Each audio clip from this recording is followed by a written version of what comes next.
Aqui, Lao Tse aprofunda ainda mais o ensinamento anterior.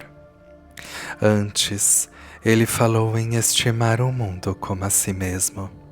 Agora, ele fala em amar o mundo como a si mesmo. Isso muda tudo, porque estimar envolve reconhecer valor, mas amar envolve vínculo, cuidado, responsabilidade e presença. Ao amar o mundo como a si mesmo, o mundo poderá lhe ser confiado. Estas palavras não prometem poder. Elas revelam quem realmente está apto a recebê-lo.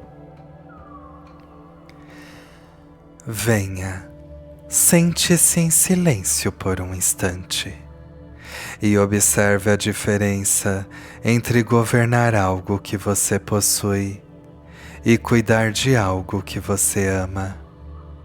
Quem possui tenta controlar, mas quem ama procura preservar. Quem possui teme perder, mas quem ama aprende a servir.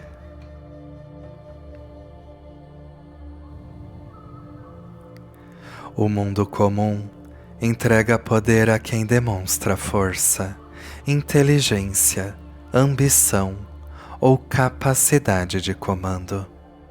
Mas Lao Tse apresenta outro critério.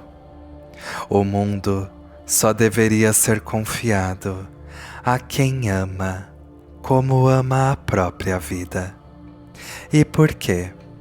Porque quem ama o mundo não o trata como objeto, não o explora sem medida, não o usa para alimentar o ego, não sacrifica os outros para preservar a própria posição. Quem vê o mundo como propriedade deseja possuí-lo, mas quem o ama deseja protegê-lo. Por isso, o amor é uma condição mais elevada para governar do que a força. Eis aqui uma verdade profunda. Somente quem ama pode cuidar sem dominar.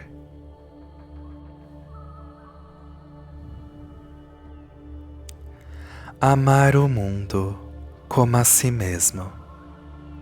Lao Tse aqui não diz para amar o mundo esquecendo-se de si. Também não diz para amar a si mesmo, desprezando o mundo. Ele dissolve essa separação.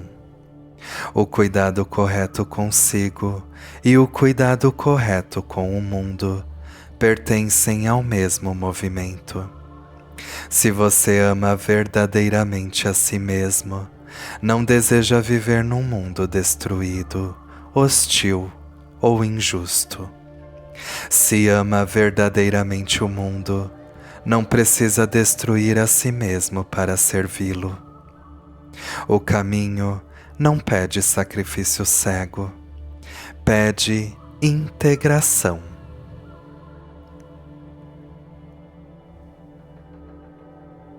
O mundo poderá lhe ser confiado. Aqui existe uma diferença profunda entre receber o mundo como posse e recebê-lo como confiança. A posse diz, isto é meu, mas a confiança diz, isto foi colocado sobre os meus cuidados. O possuidor usa, mas o guardião preserva. O sábio não se torna dono do mundo. Ele é alguém que recebe uma responsabilidade delicada.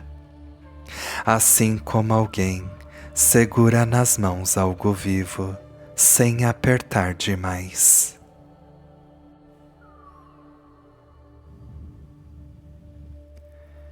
Quem ama o mundo como a si mesmo não governa de cima.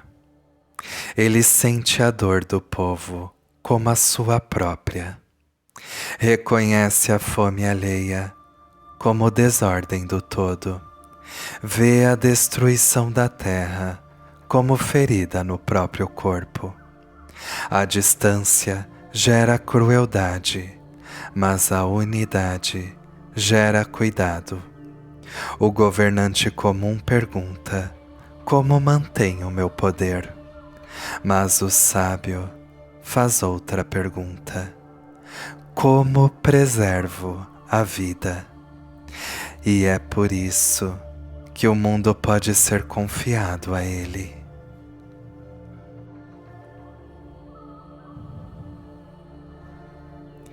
Este amor, porém, não é possessivo. O sábio ama o mundo sem tentar moldá-lo à força.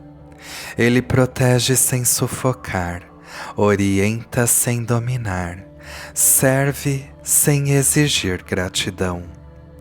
O apego quer que o mundo obedeça, mas o amor do Tao permite que ele floresça segundo sua natureza. Por isso, amar o mundo não significa controlá-lo em nome do bem. Significa criar condições para que a vida siga seu curso com menos violência e menos excesso.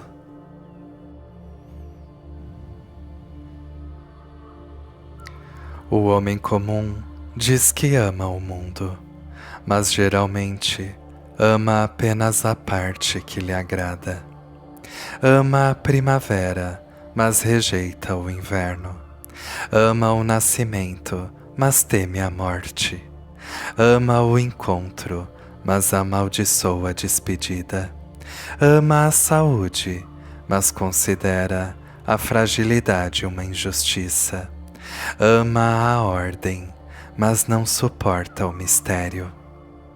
Esse não é ainda o amor de qual Lao Tse se refere. É preferência, é o desejo de que o mundo permaneça conforme a imagem que construímos dele. Amar o mundo como a si mesmo é acolher sua totalidade, não apenas suas flores, mas também suas folhas caídas. Não apenas seus amanheceres, mas também suas noites. Não apenas o que nasce, mas aquilo que precisa terminar. Pois quem ama somente metade da realidade está sempre em guerra com a outra metade.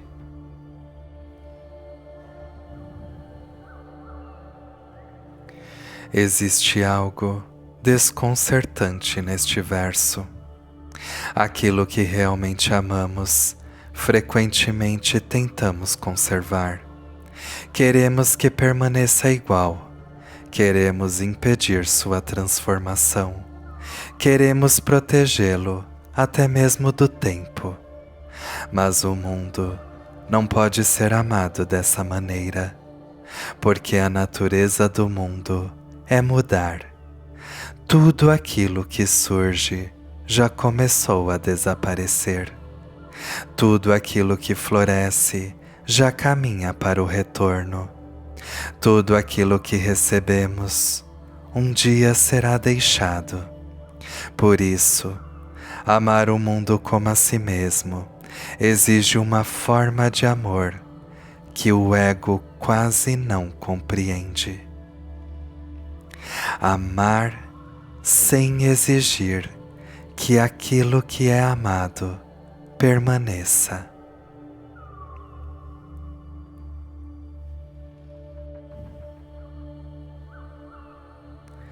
A árvore ama suas folhas, deixando-as cair. A nuvem ama a chuva, entregando a terra. O rio ama suas águas, não tentando conservá-las. A mãe verdadeiramente ama o filho quando permite que ele se torne alguém que já não depende dela. O amor do Tao não preserva formas para sempre, preserva o movimento da vida.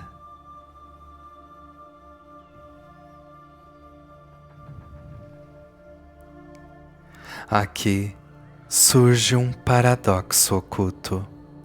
O mundo só pode ser confiado àquele que não tentará aprisioná-lo para impedir sua perda. Quem teme excessivamente perder o mundo começa a controlá-lo. Quem teme perder o poder reprime. Quem teme perder pessoas sufoca. Quem teme perder tradições impede a renovação. Quem teme perder segurança transforma a vida em prisão. Por isso, a capacidade de receber o mundo depende também da capacidade de deixá-lo mudar. Lao Tse aqui parece dizer: o mundo pode ser confiado a quem ama profundamente o bastante para não obrigá-lo a permanecer como está. Esse é um amor muito maior que a proteção. É um amor que permite transformação.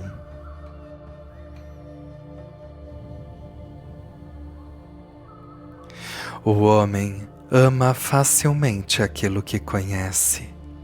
Ama sua família, seus amigos, seu povo, sua terra. Mas Lao Tse fala do mundo. O mundo inclui aqueles que nunca encontraremos.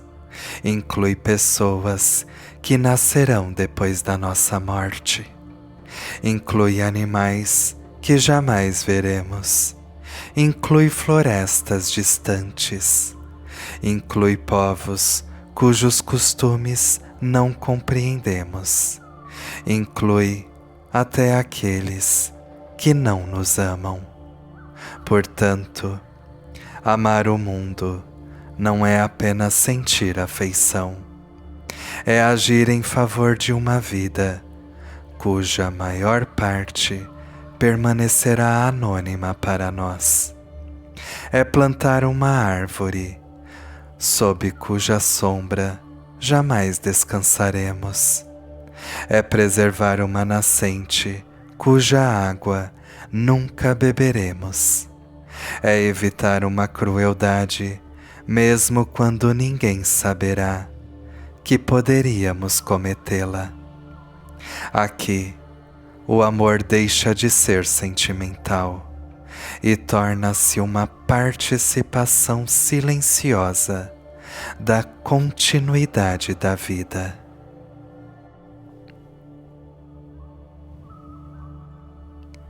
A maioria das pessoas pensa que primeiro conhecemos algo e depois passamos a amá-lo. Mas no caminho, talvez aconteça também o contrário. Somente o que é amado pode ser verdadeiramente conhecido. Quem olha ao mundo apenas para utilizá-lo, vê apenas recursos. Quem olha uma floresta apenas pelo lucro, vê apenas madeira. Quem olha pessoas apenas pela utilidade, vê apenas funções. Quem olha o próprio corpo apenas como um instrumento, vê apenas desempenho. O olhar sem amor reduz tudo. O amor, ao contrário, revela profundidades que o cálculo não alcança. Ele permite perceber que cada coisa possui uma natureza própria, que não existe apenas em função de nós. Amar o mundo é deixar que ele seja mais do que aquilo que podemos extrair dele. Por isso, o mundo pode ser confiado a quem o ama, porque somente essa pessoa o enxerga sem reduzi-lo.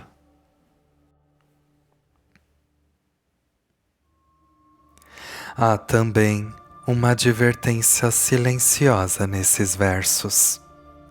Nem todo desejo de fazer o bem nasce do caminho.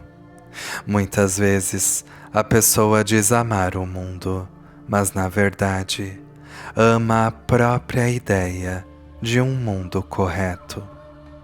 Então tenta purificá-lo, corrigi-lo, organizá-lo, obrigá-lo a ser bom. E em nome do amor, torna-se violenta. O ego pode dominar não apenas por ambição, pode dominar também em nome da virtude. Essa é uma das formas mais perigosas de poder, porque aquele que domina por interesse ainda pode reconhecer sua ambição, mas aquele que domina convencido de estar salvando o mundo dificilmente percebe a própria crueldade. O amor do caminho não impõe uma perfeição abstrata à realidade. Ele observa a natureza de cada situação, intervém sem excesso, corrige sem humilhar e protege sem destruir aquilo que pretende salvar.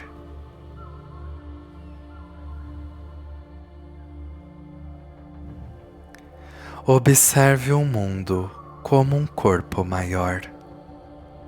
O verso diz amar o mundo como a si mesmo, mas talvez esse como não signifique apenas na mesma intensidade. Pode apontar para algo mais radical. Amar o mundo como sendo inseparável daquilo que chamamos de nós mesmos. O corpo humano parece individual, mas depende continuamente daquilo que não é ele. O ar exterior torna-se respiração, a água exterior torna-se sangue, a terra exterior torna-se alimento, as palavras dos outros tornam-se pensamentos, o cuidado recebido torna-se estrutura interior. Onde termina o indivíduo? Onde começa o mundo? A fronteira existe funcionalmente, mas não é absoluta. O mundo está entrando em nós a cada inspiração, e nós estamos retornando ao mundo a cada expiração. Amar o mundo como a si mesmo não é uma comparação moral entre duas coisas separadas. É o reconhecimento de que a separação nunca foi completa.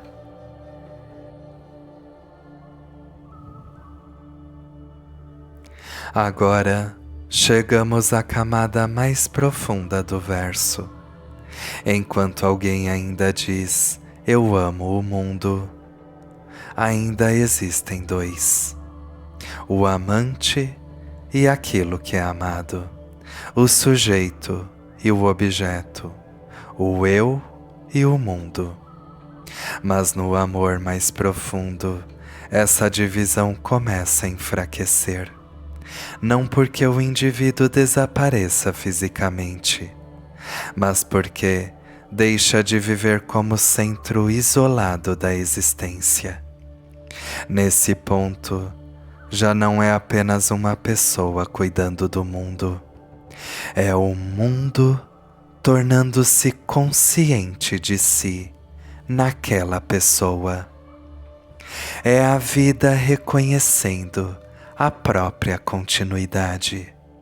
É a terra protegendo-se através de mãos humanas.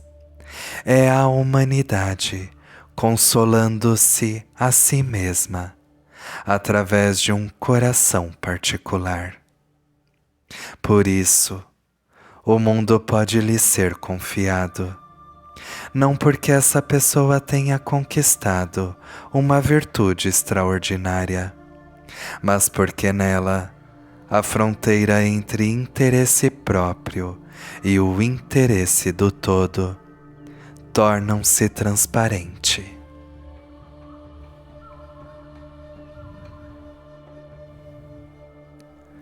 Talvez o aspecto mais desconcertante seja este: o mundo não é confiado ao sábio porque ele pretende salvá-lo. Ele lhe é confiado porque o sábio já não se imagina separado do processo que chama de mundo. Ele sabe que não está acima da natureza, não está fora da decadência, não está livre da impermanência e não observa a vida de um lugar privilegiado. Ele também é folha, ele também é rio, ele também é poeira, ele também surgirá e retornará. É justamente essa humildade ontológica que o torna confiável.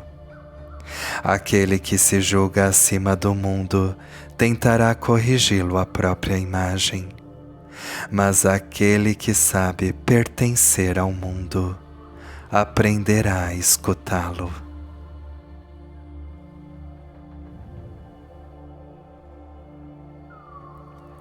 Amar o mundo como a si mesmo não é sentir ternura por todas as coisas. É abandonar a exigência de que todas as coisas existam para satisfazê-lo. É permitir que o mundo tenha seu próprio ritmo. É cuidar sem tentar ser o dono.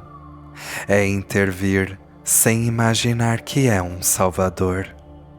É aceitar que muitas vezes amar significa sustentar, em outras significa soltar, em algumas significa proteger a forma, em outras permitir que ela termine. E talvez somente aquele que consegue amar o mundo, inclusive em sua transformação, esteja pronto para recebê-lo em confiança, porque já compreendeu que o mundo não precisa de alguém que o possua, precisa de alguém através de quem possa continuar sendo o que é. O movimento vivo, imprevisível e inesgotável do Tao.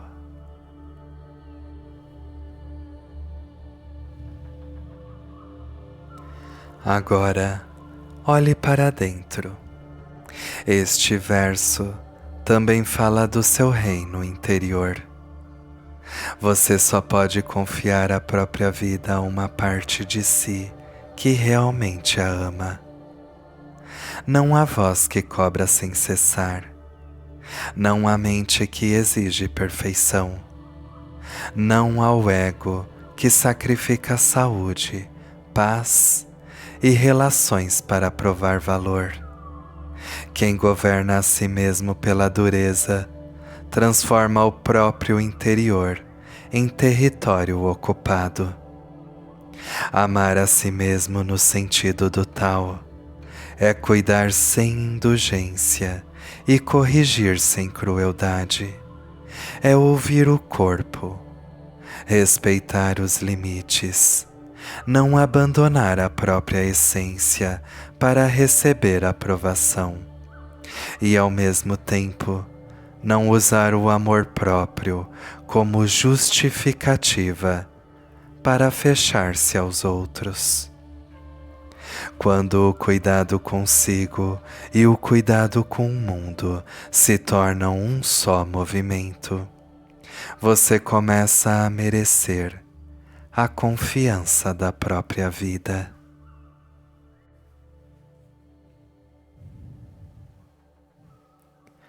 Ao amar o mundo como a si mesmo, o mundo poderá lhe ser confiado. Este verso revela que a autoridade mais alta não nasce da ambição, mas da capacidade de cuidar. Quem deseja possuir o mundo não está pronto para recebê-lo. Quem deseja dominá-lo ainda está separado dele.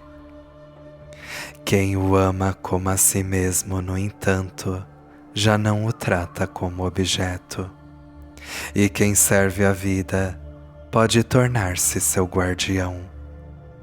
O caminho confia o todo a quem não deseja transformá-lo em posse, e entrega a responsabilidade a quem sabe cuidar sem dominar. E o verdadeiro sábio compreende que receber o mundo não significa colocá-lo sob seus pés, mas acolhê-lo em seu coração, sem fazer de si o centro. Porque no tal, o mundo não é confiado ao mais forte, nem ao mais brilhante, nem ao mais ambicioso. Ele é confiado àquele que, ao cuidar de cada ser, sente que está cuidando da mesma vida que respira dentro de si.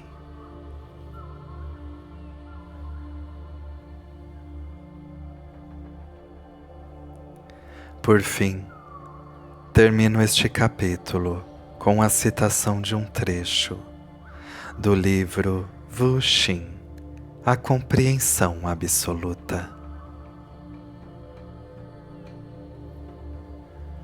O segredo mais profundo é que tu estás além do tempo, além dos céus.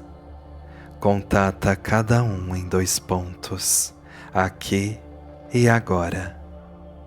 Não te vejas separado da totalidade, quando de fato és a própria totalidade. Muda teu ponto de vista e muda teu mundo. Assim como o olho não pode ver a si mesmo, a mente não pode conhecer a si mesma. Como tal, todo conhecimento deve brotar daquilo que é mais vasto.